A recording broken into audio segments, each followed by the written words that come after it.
সহযোদ্ধা আব্দুর রাজ্জাক যেটি করেছে, আমি তার আমন্ত্রণে, তার উদ্যোগে এই প্রোগ্রামটি যেহেতু করেছে ছাত্রছাত্রীদের জন্য অত্যন্ত প্রশংসার দাবি রাখে। প্রত্যেকেই যার যার জায়গা থেকে যদি কাজ করে তাহলেই দেশটা এগিয়ে যাবে। তো স্কুলের বাচ্চাদের এবং এই কাজের সন্ধানের জন্য আসছি।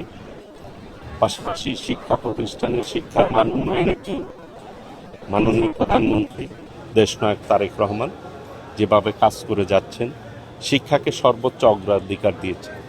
ইতিমধ্যেই শিক্ষার্থীদের নতুন করে স্পোর্টস উদ্বোধন করেছেন এবং শিক্ষার্থীরা যাতে লেখাপড়ার পাশাপাশি এক্সট্রা কারিকুলাম অ্যাক্টিভিটিসে এগিয়ে যেতে পারে এবং এই দেশটিকে এগিয়ে নিয়ে যেতে পারে।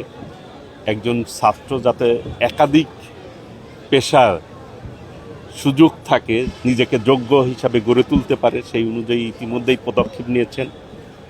আমরাও চাই মাননীয় প্রধানমন্ত্রীর ইচ্ছা অনুযায়ী ওনার যে কাজ, সেই কাজকে কীভাবে এগিয়ে নেওয়া যায় সেইভাবে আমরাও কাজ করার চেষ্টা করে যাচ্ছি। আমরা এখানে মতিন সাহেব রয়েছেন, এই এলাকার উন্নয়নের জন্য, এই শিক্ষা প্রতিষ্ঠানের উন্নয়নের জন্য আমাদের জায়গা থেকে সর্বোচ্চ পদক্ষেপ নেব ইনশাল্লাহ।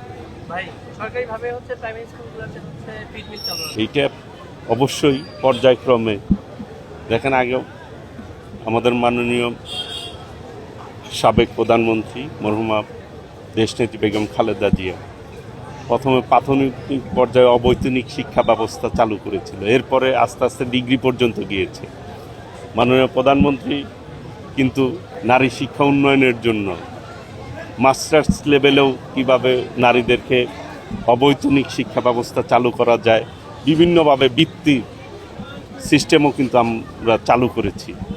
কাজেই শিক্ষা ব্যবস্থাকে সার্বিক উন্নয়নের জন্য প্রাথমিক ধাপ থেকেই কিন্তু শুরু করতে হয়, প্রাথমিক শিক্ষা থেকেই শুরু করতে হয়, আস্তে আস্তে সব পর্যায়েই হবে ইনশাআল্লাহ। ভাই, এই যে প্রাণী সম্পদ মন্ত্রণালয় থেকে কোনো মিড ডেতে দুধ ডিম এরকম কোনো বিষয় করার সুযোগ আছে?